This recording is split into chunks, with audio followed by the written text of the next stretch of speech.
अस्सलाम वालेकुम नाज़रीन, मां या बरकत बलोच ऐं तव्हां ॾिसी रहिया आहियो KTV न्यूज़। हिन वक़्तु असां थर जिते मोहब्बतुनि प्यार पाबोह जो इलाइक़ो आहे, जिते मारी जो मलीर आहे ऐं जिते हमेशह मोहब्बत जी ॻाल्हि कई वेंदी आहे, पर हाणे उते बि अफ़सोसनाक वाक़िया रोनमा थियण लॻा आहिनि। जेके कुझु ई ॾींहंनि में तव्हां ॾिठो हूंदो त किथे मज़हबी हवाले सां त किथे क़त्लो गारत त किथे वरी बेज़ुबान जानवरनि मथां जेको ज़ुल्म थियण लॻो आहे, जेको नाक़ाबिले फ़रामोश आहे।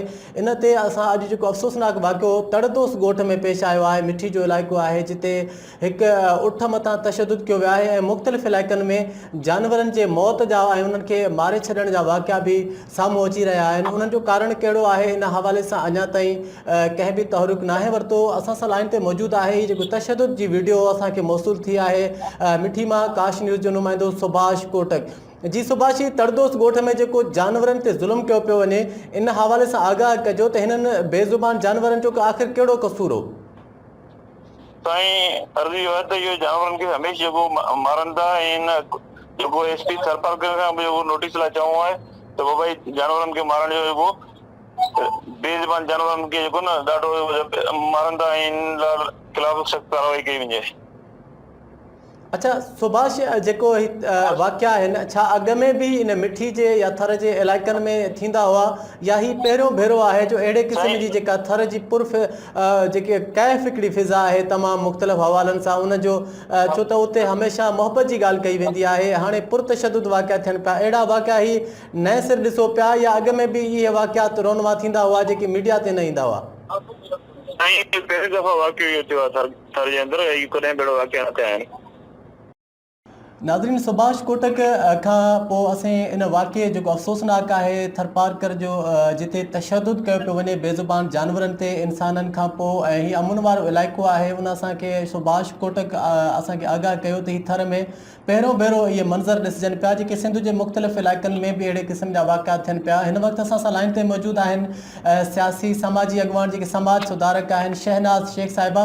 शहनाज़ शेख साहिबा, तव्हांखे असां काश TV में भलीकार चऊं था त जेके ही वाक़ियात आहिनि, वाक़ियात थियनि पिया ख़ासि तौर ते इंसाननि खां पोइ जानवरनि ते ज़ुल्म थिए पियो, त इनखे कीअं था ॾिसो? ही सरकार जी बहसी आहे या मुआशिरे जी सितम ज़रीफ़ी आहे?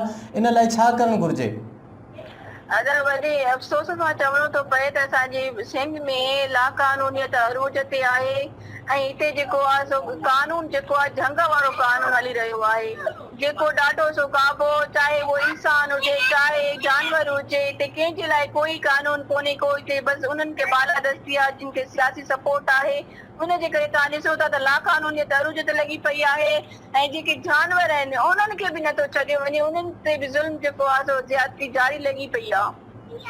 अच्छा, अहिड़ी रविश में इन सूरत हाल में तव्हां छा था ॾिसो त जेको ही ख़ासि तौर ते सिंध जी अमुन अमान जी सूरत हाल आहे, इन ज़ुल्म जी जेका सूरत हाल आहे, मुज़मत खां पोइ जॾहिं मज़ामत वधंदी त मुआशिरो कहिड़े तरफ़ वेंदो? तव्हां छा मंज़र ॾिसो था इन फ्यूचर, छो त असांजा नौजवान बि अॻिते वधनि पिया, त इन ज़ुल्म ऐं बर्बरियत खे कीअं मुंहुं ॾींदा? अदा जेकर गवर्नमेंट खे तुर पावर न वरिता त मूंखे त ईअं थो लॻे त ही जेको लाक़ानूनियत आहे तमामु घणी तबाही मचाईंदी ऐं तबाही मचाए रही बि आहे। सो असां गवर्नमेंट खे ऐं वस वारनि इदारनि खे इहा ई रिक्वेस्ट कंदासीं त ख़ुदा एक्शन वठनि। असांजे पूरे सिंध में किथे बि तव्हांखे कानून नज़र न ईंदो, चाहे इंसान हुजनि चाहे जानवर हुजनि। तव्हां ॾिसो त लाक़ानूनियत जारी लॻी पई आहे ऐं असांजी जेका हुकूमत आहे उहा ॼण लातालुक आहे, हुनखे ॼण का ख़बर ई न आहे ऐं न ई को एक्शन वठण जे लाइ तयारु आहे। हिन जे करे तव्हां ॾिसो त जानवरनि में काफ़ी सारा अहिड़ा नस्ल आहिनि जेके मुकमल तौर ते तबाही में अची विया आहिनि, नस्ल ख़तम थींदी नज़र अचनि थियूं पयूं। तो जेके बि असांजा वस वारा आहिनि उन्हनि खे असां इहा रिक्वेस्ट कंदासीं त ख़ुदा जानवरनि जी नस्लुनि खे बचायो।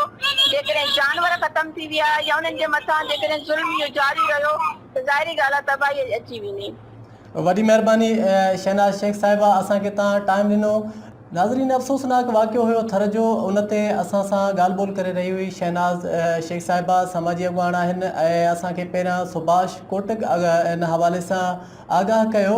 वाक़ई यकीनन जेका सूरत हाल आहे उहा गंभीर आहे ऐं बेज़ुमार जानवरनि ते जेको ज़ुल्म थी रहियो आहे, तशदुद थी रहियो आहे ऐं घोटकी जा मुख़्तलिफ़ इलाइक़ा हुजनि या कश्मीर, उनखां अलावा शिकारपुर मां बि अहिड़े क़िस्म जूं ख़बरूं अचनि पियूं जंहिंमें जानवरनि खे, बेज़ुबान जानवरनि खे मारियो पियो वञे। वञे। मां तव्हांखे आगाह कंदो हलां त को बि मज़हब जेको आहे जानवरनि ते अहिड़े क़िस्म जो ज़ुल्म करण जी इजाज़त नथो ॾिए। इन ज़ुल्म जो असां सभिनी खे हिसाबु ॾियणो पवंदो। यकीनन उन्हनि खे हिसाबु ॾियणो पवंदो जेके हिननि जानवरनि जे तहफ़ुज़ जे हवाले सां तनख़्वाहूं वठी रहिया आहिनि, हिननि जानवरनि खे प्रोटेक्शन करण जे हवाले सां, इन्हनि जी नस्ल जी बका जे हवाले सां वॾियुनि वॾियुनि ऑफिसुनि में वेठल आहिनि। त ही हिन दुनिया में अॻे जहान में बि उन्हनि खे हिसाबु ॾियणो पवंदो। उन सां गॾु असां सभिनी खे किरदारु अदा करणु घुरिजे त अहिड़े क़िस्म जे ज़ुल्मनि खे, अहिड़े क़िस्म जी जेके तशदुद जा वाक़िया आहिनि, जानवरनि खे मारण जा, उनखे तशदुद करण जा, उन जो फौरी नोटिस वठी उन्हनि जवाबदारनि खे इंतिज़ामिया तहरीक वठे, उन्हनि खे कैफ़िरे किरदार ताईं पहुचाए त जीअं ही जेका अफ़सोसनाक रविश आहे इन खे मुंहुं ॾेई सघिजे। हिन वाक़े ते जेतिरी मुज़म्मत कजे, अफ़सोस कजे घटि आहे। ॾींदा इजाज़त पंहिंजे मेज़बान बरकत बलोच खे। साथ सलामत।